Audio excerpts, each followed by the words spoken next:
Hello there, I'm Big Alias, and they've done it! They blew it up! They've done it! Battlefield. They've announced a new Battlefield game. Can you believe that? Obviously you can. It's Battlefield. But yes, new Battlefield game has been announced. Okay, well, this is cool. It unfortunately came at like an investors meeting, and I'll bet that's a great event. And I bet everyone there is super cool and not literally a collection of the most despicable people on the planet. I'll bet it's that. I bet everyone there is super fun at parties and not just a complete prick. An investors meeting, huh? Oh, I love how we consume EA information. Even EA information comes with a suit and tie built into it. But yes, Battlefield announced. And apparently it's going to be a modern game. There was an interview with Vince Zampella, one of them, the guy. Yes, there was an interview with him saying, look, it's going to be a modern Battlefield game. We realize people love 3 and 4, and we want to make another modern Battlefield game. People were very excited about that. He was definitely sort of chanting this notion of like, oh, it's going to be a traditional love letter to the Battlefield fans. It's going to be a Battlefield game through and through, obviously, hence the name. And people were very excited about that, about it being a modern day Battlefield game. And that's great. You know, it's a great thing to hear. I want to hear them say things like, oh, it's a, traditional Battlefield game and it's set in the modern day and stuff like that. From what I can tell, the good stuff, the objective of the good stuff, they're getting rid of specialists. And Christ for that, Jesus Christ. They're getting rid of specialists. And essentially, from what we know, I think the general belief notion is that they created like this different type of Battlefield game that was like, sort of like a more family-friendly, like hero shootery style game. And it seems as though that's what they're doing away with now. Like they're undoing all of that and almost like forgetting that 2042 happened and trying to continue on the path that they would have been on if they hadn't made that game. And that is good. That's a good thing to hear.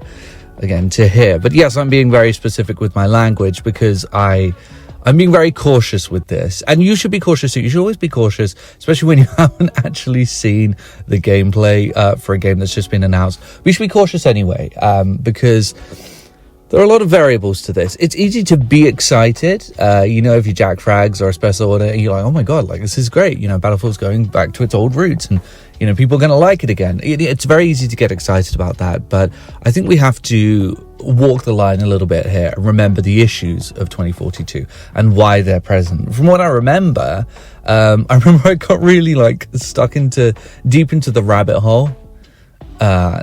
People shouldn't say that, but deep into the rabbit hole with Battlefield 2042 and what went wrong, because it was fascinating. I really wanted to know like what went wrong with this game. Why was it such a dumpster fire of a game? And the general consensus, and from what I learned, was that a lot of the Battlefield vets left. They jumped ship with 2042. They were not happy with it, and they left, and so they had to sort of replace them. They had to keep the junior staff on, who weren't vets, and replace them with more entry-level staff who just didn't know the code, and they just couldn't like wrap their heads around the code that the old DICE Battlefield vets were using, and so they had to sort of, I don't know whether they had to rebuild it from the ground up or alter the engine, the coding so much that it felt so different. But ultimately, look, 2042 felt like shit compared to the previous Battlefield games. It looked worse. Somehow looked worse than Battlefield 1, which at its time was a 5-year-old game, and it looked worse than Battlefield 1, and its visual language was just awful. It looked too cartoony, and the gameplay just didn't feel great either, and that's a coding issue. The engine was just not utilized in the same way that it was with previous Battlefield games. So this, from what I can muster up, is an issue of the vets leaving and the people who knew how to use that, what was maybe quite difficult coding, because it must have been, to create such an ambitious game. I mean, Battlefield 1 was a masterpiece, and even Battlefield 4 was like very impressive. And so when those people leave, you can't really hold that bar up. The issue is, those people, I don't think they came back. Am I crazy? Are they working on Helldivers 2? I'm not sure about that. Please do not fact check that, or please do actually. But yeah, those vets, from what I can tell, they haven't come back. And even if they do, you'd have to unearth that coding and push it forward another 5 years. In fact, more than another 5 years to create an ambitious game like Battlefield. The last time they used that sort of foundational entry-level coding was 2018. And even then it was slightly altered to make it sort of more poppy and kid-friendly, as weird as that sounds for Battlefield. So even then, like, you're doing a lot with very old coding. I'm not even sure if it was very 4K friendly. So that's an issue. And so what can you do? Either that, or you can introduce a bunch of new developers who will then just have to heavily alter the old code or heavily alter the new code or create new code altogether and start from the ground up again, which I think may be the option that they're heading down from what I've heard. I've heard that there's a lot of like effort going into this, and so that could be what's happening. And if that's the case, then I'm sorry, you're not going to be able to create a traditional Battlefield game because it's just not going to feel the same. It just won't. And I know that on paper you can say, well, yeah, it'll be even better because they're making new code. But if you want a quote unquote traditional Battlefield game, then you're just not going to do that with new code. It's not going to feel the same. It never will. So it's going to be tough. I'm not going to rule it out altogether, but in terms of feeling like an old school Battlefield game, I just don't, personally, I don't know how they'll do it. I don't know how they're going to do it. Like I said, I think the route that they're going to head down is starting again from the ground up.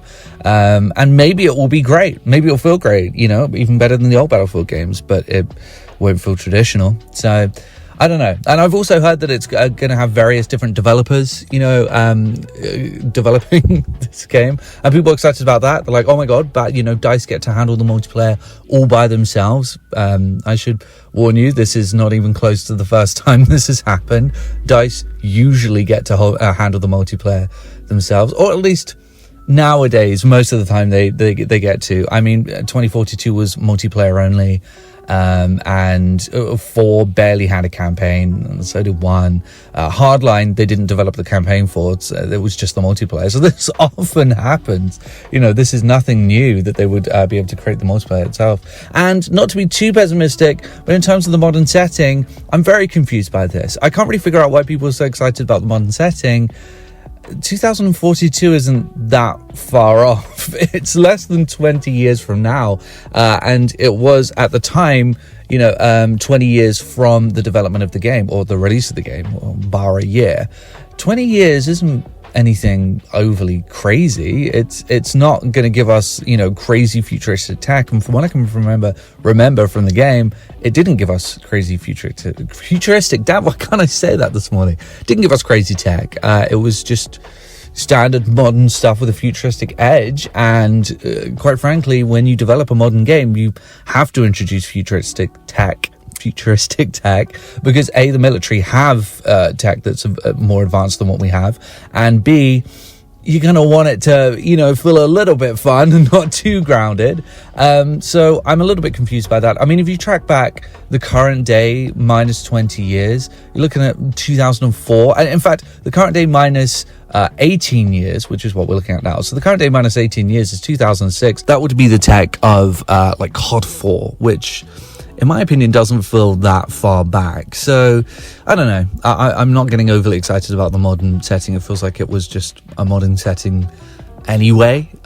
So, you know, that's not really what's getting me hyped, but who knows? I could be wrong. I hear that they're utilizing the same color palette as they did with Battlefield 4, and I would be quite happy about that. Anyway, so like I said, I'm cautiously optimistic. I think it has the potential to be good. Oh, I forgot to mention, one great thing about the game is they're heading back to 64 player multiplayer, not 128. I have no idea where they went with 128. It made the game so boring. One of the worst things about Battlefield 2042, and they are righting that ship, and I'm very happy about that. So that is excellent news. I'm very happy about the player count. But yeah, like I said, overall, I'm just cautious. I'm just cautious about this. I've been burned too many times by DICE, and I don't want to be burned again. And I feel like this, they can say whatever they want. You know, this is definitely an exercise in buzzwords. You have to remember it is investors meeting, so it's not going to be, you know, it's not for us. But yeah, I'm cautiously optimistic though. It could still be good. It could have been another World War II game, and I think I would have thrown myself off a bridge.